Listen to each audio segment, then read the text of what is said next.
When the user rolls the dice, you will need to generate 5 random numbers representing each die value.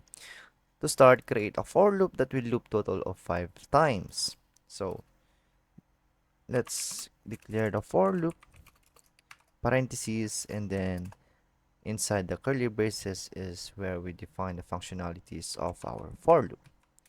And then inside the parentheses is where we initialize, uh, and then check the condition, and then increment. Increment.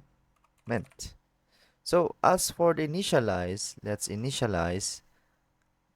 So let the variable I initialize to 0. So this would mean let I, or let the count starts from 0.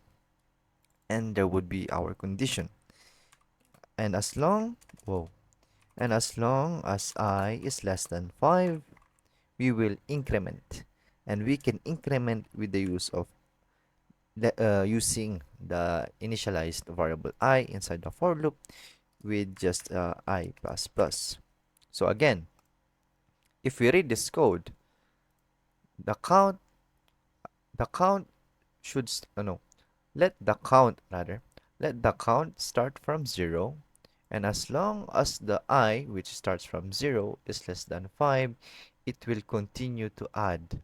So it will continue to add, so the 0 will continue to add by 1 as long as it is less than 5.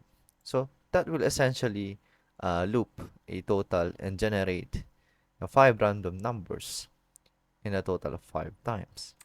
So, oops, your for loop should have a condition.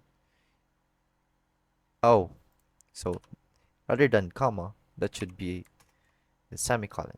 So that would be it. Nice.